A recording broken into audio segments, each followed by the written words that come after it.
Yeah.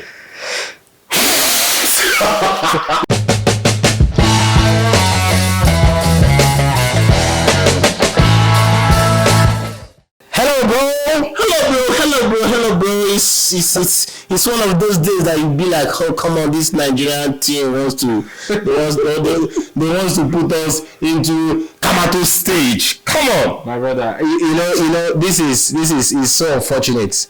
Going into just 6 days before the AFCON kicks off, Nigeria. We thought that initially they played against a closed door match against a third side football club in Abu Dhabi, and thrashed them 12-0. So we're like, wow, nice, what a way. And then going into this, should I say, pre-tournament friendlies against Guinea, Nigeria were beating 2-0. Just 6 days away from the AFCON. And this kind of a thing now is something that does not go down well for the team. Because going into this kind of stuff, it has just quenched whatever momentum they had as a team. So I want to get your thoughts in this, because African Cup of Nations is just by the corner. Look at this. So what do you have to say? I don't want to count the friendly that Nigeria scored 12 goals to 0. Because it was a Qatari side, I think a third division Qatari side. So that one is just more like we will play. Not just me, guys, we will just play now. Evening football.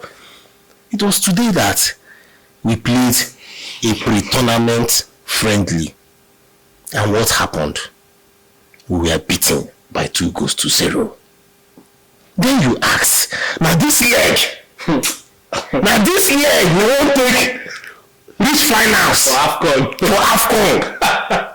So you just be imagining, hey, Super Eagles, just they play. So now the question is, the coach, what kind of football are we even playing? What kind of football is the Nigerian team playing? What are we now known for?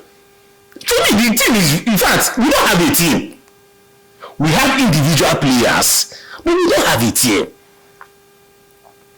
He will try this tomorrow, he will try that tomorrow.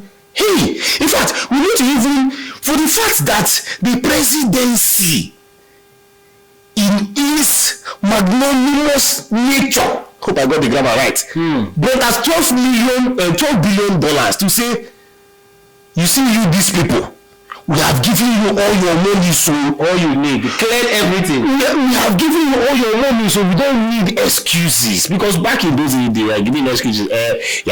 Coach,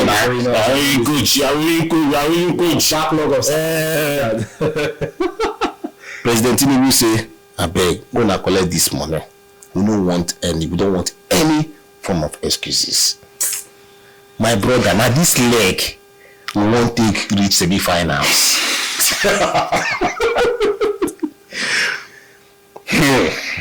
See, Nigerians, we love our football, though. This is time for AFCON. In fact, the number of persons that will glue to their TV, as much as we know that our in quotes local but non-local and international television DSTV will not be televising the match. Please, let me not do this. Let's wait small. But then you ask the question, how will this coach carry this team to the promised land? For me, now it has dawned on me that this coach, back in those days, like when we went to Uyo, if our viewers can go back and watch that video, you will see where journalists were angry with this man. Because the journalists that have eyes have seen that there is no pattern. This man is trying out many things. Trial and error. It is not working. Trial and error. So you now begin to say, is it not to go and call back a Guavon? It's laughable. Because mind you, how did Pesoro come into the play? It was in the last Nations Cup. Mind you, he changed he wants to change in 2019. He wants to change Garnet Raw, but then they had told Garnet Raw step aside, let Eguavon take over with the Nations Cup. Let's see what happens. Eguavoen got to the round of 16. You were like, okay, stay. And after some losses and all that, they now say, okay, just step aside. Let Pesero at a time, they wanted to give him that full opportunity to coach the team. But then when they now saw that Eguavoen is showing some good signs, they now say, okay, stay back. But then they called him back again in 2021. So yeah, go ahead. But my brother, Nigeria has not been the same since that time. The national team has not been the same since that time. You just be wondering, is it like, can we just please call the coach for the female team to please come and take us to this Nations Cup? No, it is that bad. Because I watched the game, the World Cup qualifier game that happened in New York. My brother, you will see that this team, it is not working. We have individual play. How many times will I say that? Today's game, even without what we say is friendly. This one is more than friendly. It's more than friendly. This is 6 days to the tournament. You don't have a pattern. When Guirassi, the Stuttgart guy, VSB Stuttgart guy was taken out, I was like, that gives Nigeria a better chance.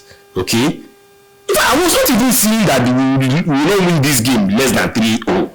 I was expecting that Nigeria will beat these guys at least 3-0. Come and scatter the net, play game, and show the country that you are ready for this. Yes, let them infinity, play the football, drop it down and play game. But unfortunately, we had a loss, a bad loss for that matter, and you now be wondering, what miracle are we going to expect?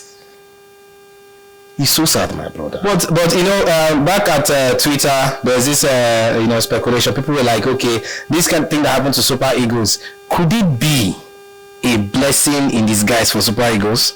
See. Let's face the facts. If it was working well beforehand, and we got this defeat, what Nigerians will say, okay, it's just a training. But this one, it has not been working. We have not won any major match for the past 3 games. Leave that 12-0. That one is not included. Film trick or really action that happened here. Leave that one aside. The real football, and look at it now. So if you play Guinea like this, when you now meet the host, Ivory Coast, when the fans will be shouting on your head, how will it now work? My brother, it is so sad. I don't know which miracle will happen. And this is not nice because Nigerians will be traveling. I've seen many Nigerians getting ready. Some have taken off from their company, getting ready to go and support this team. Look at this result. In fact, it will even make some people to cancel their tickets. It is not a good sign, I must say. If the team were winning games before now, it would be a different case altogether. But this is a team that has been fighting hard to have cohesion. A team that has been fighting hard to have a game plan. Okay? And personally, I think that we got this man at the wrongest time of his career. I mean, Pesero. Because, yes, from history, he has had a good time as a manager than a player. Of course. He coached Real Madrid as an assistant coach. That is pedigree. That is a big badge on his chest. Then what happened? He coached the Saudi Arabian team, although when they were being dealt with, not the new Saudi Arabian team back then. Then he also coached 2 other Al Wahad and Al Hilal of Saudi Arabia. Yeah. Then he also coached Porto. FC Porto. He also coached Braga in Portugal. What a profile. That is solid and solid profile. Then guess what? He also coached Ronaldo's former club, Sporting CP. But then, unfortunately, when he was coaching CP, from the time he started coaching CP, that was when his value started dropping. They were beating him black and blue. He was trying to survive. They were beating him. He would go to another club, they would beat him. He would go to another club, they would beat him. Till he now went to Venezuela. Nigeria go conquer the problem. So that problem Nigeria. Yeah, now we thought we were going to Venezuela to carry crude. We went there, we now carried problem. For me, Posero is a problem. And let's not also not say the fact that we've heard strong indications that he was brought in so that some people will make money. Wow. He was brought in so that some officials will follow him to chop his salary. It is not a hidden affair. Of course. I'm not here to talk about politics in Nigeria and all that, but then, well, there's nothing like investigation to be carried out. It has happened and it has happened.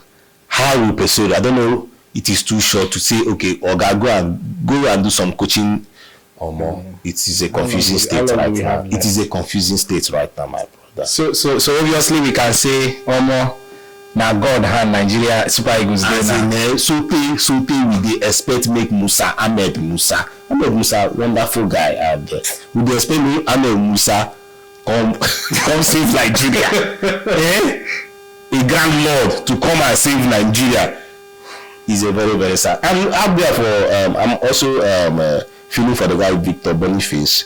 It's a sad news. It's a sad news that he might not make it in the first game, but let's see how it goes. It will be so sad. This young guy that all of us have been waiting to see. I'm telling you, in action. Tournament has not even come.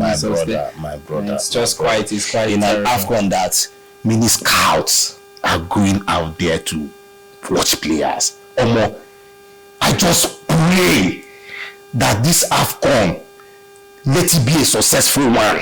For the world, for Africans. For football. Because guy, what will happen if you play good soccer? Not the one that you play first game 0-0, second game 0-0, third game 0. Score goals, play football, bring it down and play. See, what will happen by the summer of 2024 will be unprecedented. Woo! Guy, the selling that will happen in Europe, the way African players will be heading to different cool clubs, not going to Greece, top division Greece club.